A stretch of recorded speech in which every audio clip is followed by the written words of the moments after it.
Good morning छात्रों, मैं आपका व्यवसायिक शिक्षक दीपक सिंह। जैसा कि अब तो व्यवसायिक शिक्षा हर कॉलेज में, हाई स्कूल में भी अनिवार्य है नई शिक्षा नीति के अंतर्गत। और ये शिक्षा हम लोग पिछले 30 साल से पढ़ा रहे हैं, 94 से तो मैं ही पढ़ा रहा हूँ। और इसमें 2 टॉपिक हैं, जैसे रेडियो टेलीविज़न पहले कह लिया जाता था। बेसिकली रेडियो एक सिग्नल है, टेलीविज़न भी एक सिग्नल है, टीवी सिग्नल। और एक इलेक्ट्रॉनिक्स आज की डेट में कह लीजिए, पहले इसको रेडियो टीवी कहा जाता था। राजीव गांधी जी के समय में इन्होंने रेडियो टीवी नाम दिया था। और साथ में एक किताब जोड़ी थी आपके, सामान्य आधारिक विषय। ये विषय में आपका देखिए पर्यावरण शिक्षा और ग्रामीण विकास है, और उद्यमता का विकास। ये 100 नंबर का एक पेपर होता है। एक हिंदी का पेपर आप होता है, सामान्य हिंदी, जो विज्ञान वाले पढ़ते हैं। और तीसरा एक विषय आप खुद चुन सकते हैं, जो भी आप चुनना चाहें। तो ये 300 नंबर के हो जाते हैं। और 5 पेपर रेडियो टीवी के रहते हैं, जिसमें आपको बेसिक इलेक्ट्रॉनिक्स की जानकारी, तरंग, चुंबक, विद्युत, ये सब देते हुए 5 पेपर बहुत ही आसानी बना दिया है, ताकि थ्योरी समझ में आ जाए। कोई प्रतिरोध है तो या धारा है, सबकी थोड़ी थोड़ा कॉन्सेप्ट समझ में आ जाए। लेकिन यह विषय, इसके साथ जो सामान्य आधारिक विषय है, यह आपका पूरा सीखने की प्रवृत्ति आपकी क्या है, मैं थोड़ा इस पे आपको कुछ बोलना चाहूँगा। क्योंकि मुझे आज तक ये एक तरह से मिनी एमबीए लगता है। ये मिनी एमबीए के साथ साथ इसको आप पढ़ेंगे तो सीखने की प्रवृत्ति जो होती है, लर्निंग मतलब सीखना। तो यदि हमारे भीतर सीखने की ललक है तो हम जीवन भर कुछ न कुछ सीखते रहेंगे। एकदम सही बात है। और यदि आपकी यह ललक ही समाप्त हो जाएगी, जब नहीं रह जाएगी, तो आपके भीतर उदासीनता, जिसे आजकल आप डिप्रेशन कहते हैं, ये चीज़ें आ जाती हैं। तो हम कुछ भी नया सीखना है, समझना भी नहीं चाहते हैं। क्योंकि कभी कभी ऐसा होता है कि हम लोग यूट्यूब वगैरह देख के अपने आप को बहुत बुद्धिमान समझ लेते हैं। तो इससे जो है, ये भी आपका एक अहंकार की तरह से ये चीज़ें आ जाती हैं कि जो है अहंकार ही हमारा सीखने की प्रवृत्ति को धीरे धीरे समाप्त कर देता है। और स्वामी रामनाथ तीर्थ को अगर आपने पढ़ा हो तो ये भी आप देखेंगे, तो ये टहलते हुए किताब पढ़ते थे।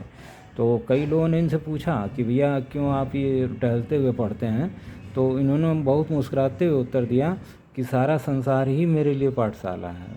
तो सही बात है, पूरी संसार ही आपके लिए पाठशाला है। प्रकृति को आप अगर ले लें तो रात के 12 बजे भी आप जग के सीख सकते हैं। प्रकृति आप कुछ ना कुछ, तारे इधर उधर हो रहे हैं, वो सिखा रही है।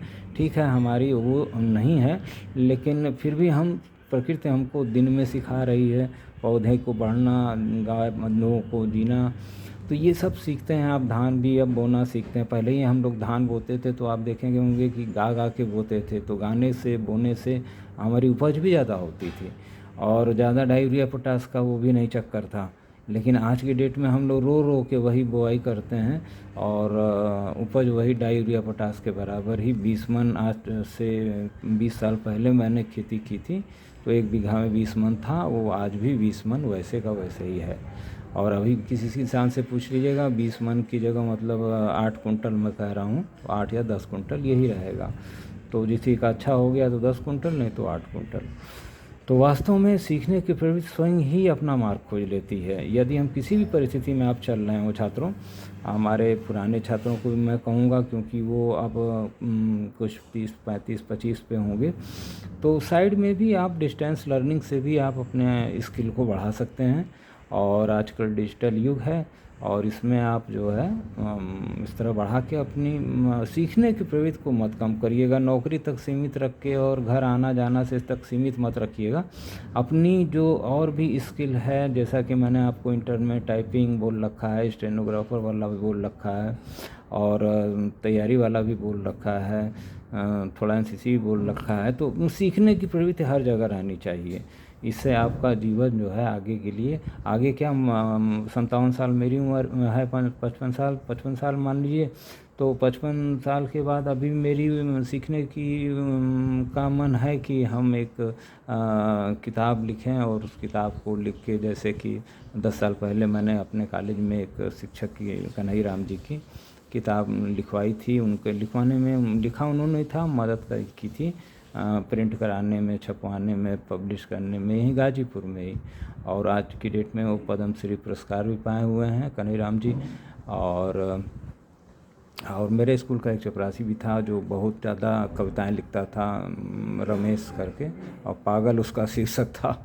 तो उसकी भी छपाई, तो वो अपना जो है किताब बेचता खरीदता था। तो देखिए, अनुभव को भी हर आदमी को मैं चाहूँगा, चाहे आप रहें, आज छात्र हैं, कल आप बूढ़े होंगे, तो आप भी जब अनुभव होगा आपके पास, तब तक तो बहुत कुछ आ गया रहेगा, AI चैट GPT। तो अपने अनुभव को ज़रूर लिखिएगा। अगर फ़ोटो वीडियोस बना सकें तो और अच्छा रहेगा, ताकि अनुभव को छात्रों को में बांटा जा सके। मैं भी कोशिश कर रहा हूँ कि construction of thermal power plant को, जो कि धान की भूसी पराली से चलता है, और इसको कैसे बनाया जाता है, नहीं बनाया जाता है, और उसमें क्या दिक्कत आती है, उन सब को मैं लिख रहा हूँ कलमबद्ध तरीके से। और मौका आएगा तो ज़रूर, प्रकृति साथ देगी, वही प्रकृति का ही है, तो प्रकृति साथ देगी तो। और रह गई बात आर्ट साइड, साइंस साइड, अब सब बराबर हो गया है। आपको हर जगह एग्ज़ाम देना है, एग्ज़ाम दे के ही आपको एडमिशन मिलेगा। BSc में CUT आप जान ही रहे हैं, तो इसलिए कोई भी दिक्कत नहीं, 12 किसी तरह से पास करिए, लेकिन स्किल रहनी चाहिए आपके पास, कोई ना कोई योग्यता रहनी चाहिए। और साथ ही साथ सोशल स्किल मतलब वही रहन सहन, खान पान, पहनावा, और बड़े बुज़ुर्गों से, गांव से कैसे रिश्ते रखने चाहिए, तो ये आप जानते ही हैं। और सीखने की प्रवृत्ति आपके अंदर हमेशा ज़िंदा रहनी चाहिए, तभी आपको ऊर्जा मिलेगी। और आज इस कंटेंट यही है कि संसार एक पाठशाला, क्योंकि ये रामनाथ तीर्थ जी की कही हुई बात है कि संसार ही हमारे लिए पाठशाला है, तो संसार ही पाठशाला है आपकी। Many many thanks.